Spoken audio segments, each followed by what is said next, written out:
une autoroute bloquée et un trafic quasiment à l'arrêt. 7 h ce matin, plus de 200 taxis débutent leur opération coup de poing aux portes de Toulon.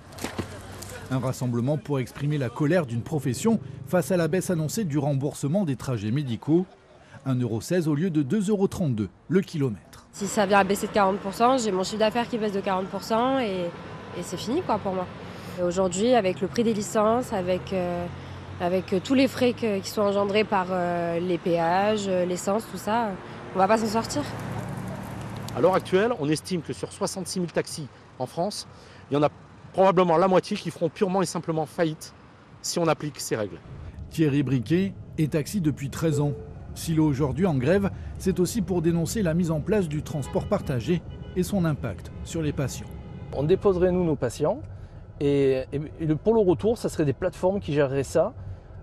Et du coup, ils seraient obligés d'attendre que plusieurs personnes aient terminé leurs examens, leurs soins. Et c'est tout ce côté humain qu'on va perdre en fait. Et ça nous pose un problème. Fin de matinée, les cortèges des entrées est et ouest de Toulon convergent vers un centre-ville totalement paralysé. Depuis plus d'1 an, les taxis alertent sur leur situation sans avoir le sentiment d'être entendus.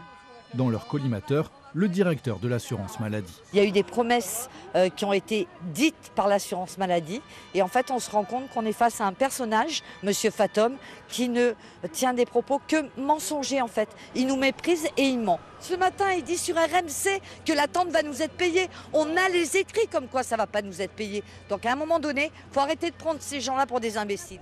Le Var compte un peu plus de 500 chauffeurs de taxi, des professionnels bien décidés à continuer la mobilisation. Leur avenir en dépend.